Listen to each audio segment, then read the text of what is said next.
Assalamualaikum warahmatullahi wabarakatuh. Bayangkan, terdapat seorang pemuda dengan ketampanan luar biasa yang membuat semua orang terpesona. Bukan hanya ketampanannya, tetapi juga keimanan yang begitu kuat sehingga ia menjadi teladan bagi banyak orang.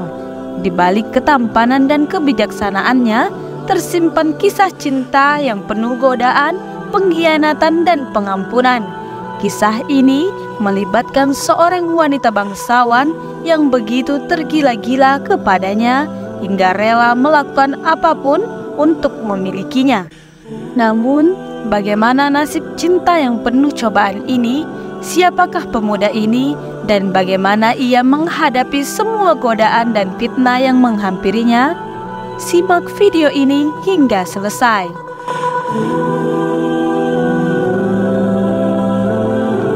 Nabi Yusuf adalah anak kesayangan dari Nabi Yakub. Ketampanan dan kecerdasannya membuat saudara-saudaranya merasa iri. Mereka merencanakan untuk menyingkirkan Yusuf dengan cara melemparkannya ke dalam sumur dan kemudian mengatakan kepada sang ayah mereka bahwa Yusuf telah dimangsa oleh binatang buas. Yusuf kemudian ditemukan oleh sebuah kafilah dagang yang kemudian menjualnya sebagai budak di Mesir.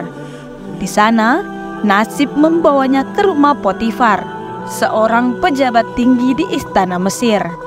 Di rumah Potifar, Yusuf menunjukkan dedikasi dan ketulusannya dalam bekerja, yang tidak hanya memenangkan hati Potifar, tetapi juga menarik perhatian istri Potifar, Zulaikha. Ketampanan Yusuf membuat Zulaikha tergila-gila padanya, memulai serangkaian peristiwa tragis dan penuh ujian dalam kehidupan Yusuf di Mesir.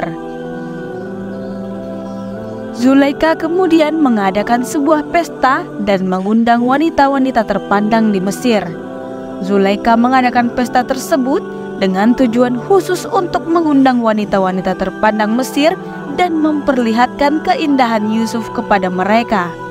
Dia memberikan masing-masing wanita sebuah pisau dan buah untuk dikupas. Saat Yusuf diperintahkan masuk ke ruangan, para wanita tersebut terpesona oleh ketampanan Yusuf, sehingga tanpa sadar mereka memotong jari-jari mereka sendiri. Ini menunjukkan betapa luar biasa pesona Yusuf hingga wanita-wanita itu terhipnotis oleh kehadirannya. Pesta ini adalah bagian dari upaya Zulaikha untuk memperoleh perhatian Yusuf dan menunjukkan kecantikan kepada para tamu undangannya. Zulaikha yang terpikat oleh ketampanan Yusuf terus-menerus mencoba merayunya. Setiap hari dia mencari berbagai cara untuk menggoda Yusuf. Namun Yusuf selalu menolak karena keteguhan imannya kepada Allah Subhanahu wa Ta'ala. Suatu hari, ketika rumah kosong, Zulaikha mencoba memaksa Yusuf untuk bersamanya. Ia dijebak oleh Zulaikha. Yusuf berusaha melarikan diri, namun bajunya terkoyak dari belakang ketika Zulaikha menariknya. Seperti dalam sebuah film dramatis, kita dapat membayangkan ketegangan saat Yusuf mencoba melarikan diri dari godaan Zulaikha. Berusaha tetap setia pada keyakinan meskipun berada di bawah tekanan besar. Ketika Potifar pulang, Zulaikha memfitnah Yusuf dengan mengatakan bahwa Yusuf mencoba memperkosanya. Bukti baju Yusuf yang terkoyak dari belakang menunjukkan bahwa Yusuf yang berusaha melarikan diri, tetapi karena pengaruh Zulaikha, Yusuf akhirnya dipenjara. Karena jika bajunya terkoyak di depan, berarti benar Yusuf yang menggodanya. Tetapi jika bajunya terkoyak di belakang, berarti Zulaikha lah yang menggodanya. Fitnah ini bukan hanya mempengaruhi kehidupan Yusuf secara langsung dengan dipenjara, tetapi juga menggambarkan bagaimana fitnah besar menjadi senjata yang kuat dalam menghancurkan reputasi seseorang, meskipun tidak ada bukti konkret yang mendukung klaim tersebut. Di dalam penjara, Yusuf tetap menunjukkan kebijaksanaan dan ketabahan hatinya. Dia mendapat kepercayaan dari kepala penjara yang mengagumi kejujurannya. Yusuf berteman dengan dua tahanan yang memiliki mimpi-mimpi aneh. Di dalam penjara, Yusuf juga menafsirkan mimpi kedua temannya yang sepenjara dengan akurat. Juru minuman raja bermimpi melihat dirinya memeras anggur untuk raja, sementara juru roti raja bermimpi membawa tumpukan roti di atas kepalanya yang dimakan burung dari tumpukannya. Yusuf menjelaskan bahwa mimpi juru minuman menunjukkan bahwa ia akan dibebaskan dan kembali ke posisinya sebagai juru minuman raja, sementara mimpi juru roti menandakan bahwa ia akan dieksekusi dan burung-burung akan memakan dagingnya. Setelah Yusuf menafsirkan mimpi mereka dengan tepat, ia meminta juru minuman untuk mengingatnya kepada raja ketika juru minuman dibebaskan. Namun, setelah dibebaskan, juru minuman melupakan Yusuf dalam kesibukan hidupnya di istana. Beberapa tahun kemudian, raja sendiri mengalami mimpi yang membingungkan yang tidak bisa ditafsirkan oleh para penasihatnya. Saat itulah juru minuman tiba-tiba teringat akan Yusuf dan keahliannya dalam menafsirkan mimpi. Raja Mesir mengalami dua mimpi yang sama sekali tidak bisa ditafsirkan oleh siapapun di kerajaannya.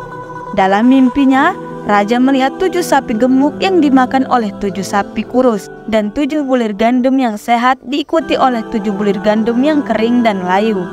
Juru minuman raja akhirnya teringat kepada Yusuf dan merekomendasikan untuk menafsirkan mimpi tersebut. Yusuf dibawa ke hadapan raja dengan kebijaksanaannya.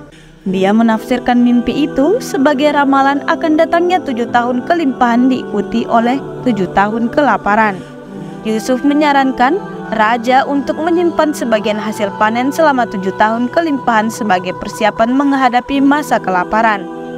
Raja sangat terkesan dengan kebijaksanaan Yusuf dan membebaskannya dari penjara, memberinya posisi tinggi dalam pemerintahan untuk mengawasi persiapan tersebut.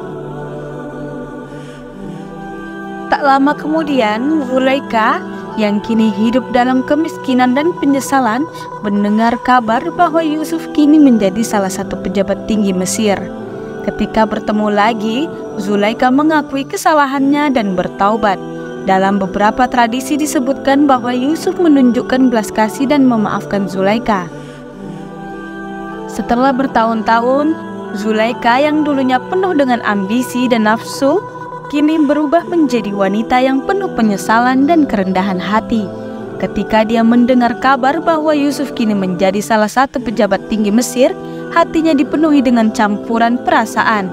Dia merasa malu atas perbuatannya di masa lalu, namun juga merindukan kehadiran Yusuf yang kini semakin bijaksana dan dihormati oleh banyak orang. Suatu hari, Zulaikha yang kini hidup dalam kesederhanaan memutuskan untuk menemui Yusuf. Ketika Yusuf melihat Zulaikha, dia terkejut melihat perubahan besar dalam dirinya. Zulaikha yang dulu pernah dengan kemewahan, kini tampak sederhana dan tenang.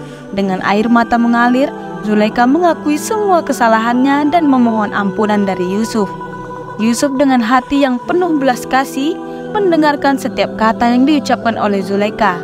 Dia tahu bahwa Zulaikha yang telah mengalami perubahan besar dalam hidupnya dan telah bertobat dengan sungguh-sungguh. Yusuf kemudian berkata, "Aku memaafkanmu Zulaikha.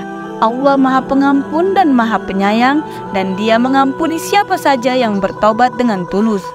Dalam beberapa riwayat disebutkan bahwa Zulaikha dengan doa dan keimanannya yang kuat dipulihkan oleh Allah. Ia kembali menjadi muda dan cantik. Yusuf yang melihat perubahan besar dalam diri Zulaikha akhirnya diperintahkan oleh Allah untuk menikahinya. Zulaikha yang kini telah beriman dan bertobat menjadi istri yang setia dan penuh kasih sayang. Kisah Yusuf dan Zulaikha adalah cerita tentang godaan, keteguhan iman, dan pemaafan. Yusuf dengan segala cobaan yang dihadapinya tetap teguh pada keimanan dan integritasnya. Cerita ini mengajarkan kita bahwa keimanan dan keteguhan hati dapat mengatasi godaan dan ujian sebesar apapun, serta bahwa pemaafan dan belas kasih adalah kunci menuju kedamaian dan kebahagiaan sejati.